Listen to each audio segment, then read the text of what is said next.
what we would really like to do is be the voice of that common hunter, be the voice of maybe from a place of non-education, and something that we consider in our approaches, because, we're out there scouting, grinding, doing everything we can to succeed, just like you guys are. And so we want the most we can get from these guests selfishly and to bring to you guys good information. So, we're not just going to be touting out their studies and saying, oh, this is all perfect. We're going to point out limitations, and we see them. We're going to come up with theories of why they might see results that's counterintuitive to traditional thinking. And we're going to make them explain, where they're coming from in those areas. And it'll allow you, I think the biggest thing for me, right? And I just talked about in my scouting, recording data, like literally making a study of my own. I think a huge useful thing for this series is that you're going to become really familiar with how this data is gathered, how it's tracked.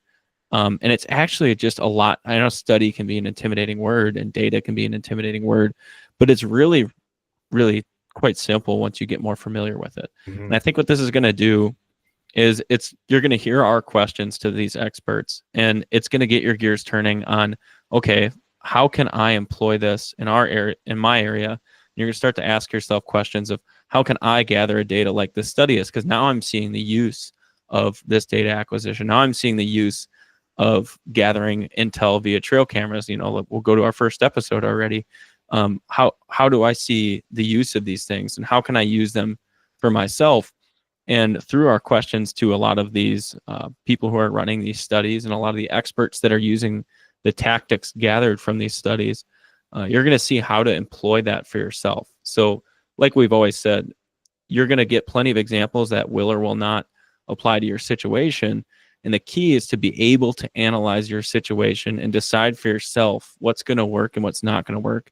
And then form a list of questions that you need to answer in order to fully understand what's going on with the deer you're hunting or the area you're hunting.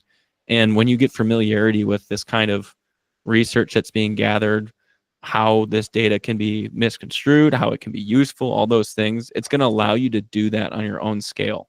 And it's going to allow you to take what looks just like some amorphous information that's hard to grasp from some podcast, and it's going to take it and make it so that you can not only utilize the stuff you're learning like you would with any other podcast, but also maybe form a study to really understand your situation as well. And that's a huge thing that we're going to look to get into in this series, really, is how can you make data work for you? How can you take advantage of the stuff you're already doing in the woods, like using trail cameras, deer sightings, all these other things, and how can you make it work for yourself so that you can succeed more in the whitetail woods? Mm-hmm. I think from just over the years, as I transitioned from like a small like parcel private land hunter, not knowing anything, and then as I started challenging myself hunting public lands, when I moved to Kentucky, that's all I had. I kind of jumped right into it. I actually hunted a very heavily pressured piece in Kentucky. So I didn't make it easy on myself, but it forced me to try and learn quick, fail quick. I failed very quickly that first year. But over the years, right, I have just continuously tried to challenge myself. And when I, back to your point of when I would read things or hear things from people, so like people would be like, oh, bucks are doing this or this. Or if you read these research articles and they're like, oh, bucks do this during this time, or they tend to do this. And then it's like, well, I'm not seeing that. Why am I not seeing this? Why is my situation different? And then going out and trying to figure out why it's different is kind of really where I feel like there was some steady growth occurring, right? You gotta put things into context. You have to look at things from your circumstance, right? Because there are a lot of these are wild animals, right? Mm-hmm. There are a lot of factors that can influence things.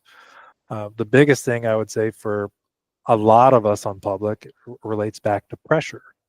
But I will say a lot of the things I read and research, and this isn't coming from one specific study, it's me collecting information from multiple sources like I am seeing what I'm seeing out on public, like on pressured public land, is the same thing I'm reading in these research articles. It's just taking me, I'm having to read a bunch of them, right, to kind of broaden my understanding and scope of everything that's going on. I'm like, okay, this makes a lot of sense when I'm reading stuff on forage and biomass and what is improving a deer's nutrition, how deer respond to pressure, and all this stuff. It all starts to make sense when you look at the big picture. Yeah. I think a huge thing you just touched on early on in that there was failure and how it's a necessary thing to find success. And I think that not I don't think it's old school, because I think this is going to be applicable for forever across all generations, but the typical way that people learn things nowadays is through failure. And you get one failure as one data point, and you might learn from that immediately, or it might take 3 times or 2 times, or it might take 20 times. Like, you might be learning some really hard lessons that it takes a while for it to really sink in, and for you to come up with a good solution that works and implement it. And kind of our goal here is to minimize the amount of failures you go through. And no crap, that's the goal of a lot of podcasts. but in reality, what we'd like to do is remove some of those failures through the use of data and other hunters' experience. And so what we're really trying is we're trying to bridge the gap between failure and learning. We're trying to present to you in any way that's tangible to you. And there's a few ways to do that.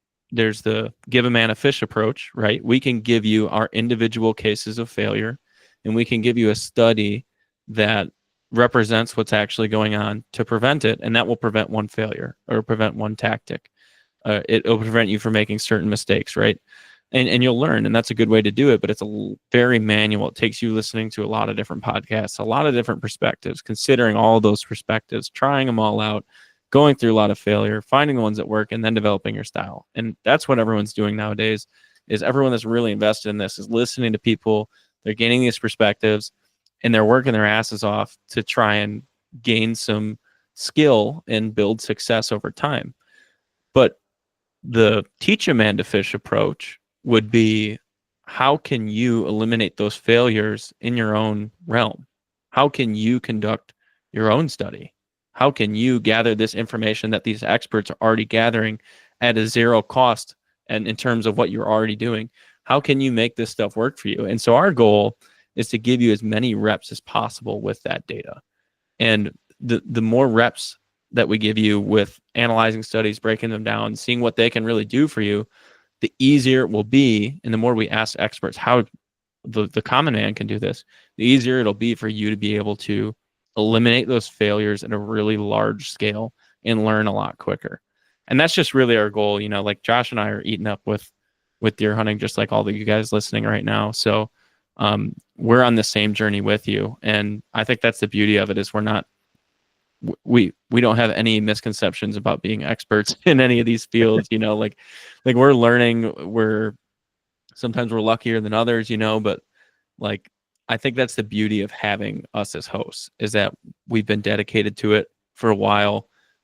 We still admit that we have a lot of learning to go, which I hope is always true. I hope we always continue to progress in that way. But that will allow us to relate to the average guy who's not got a ton of time, who does work a 9 to 5, who's got a wife and a family to take care of and stuff like that, who doesn't have a ton of money to just spend on this, who's saving all of his vacation time to take a week off during the rut. Like, we are going to think of the questions that you guys are already thinking of, because we're there, we're in your shoes, and we're going to do everything we can to do justice to you. And then maybe selfishly through us, help us kill a buck too this upcoming season here, which the last series certainly did, I would say. Man, I'm kind of scrolling through some episodes right now, but like, we had some amazing episodes with Aaron Warburton. Like, that episode was insane.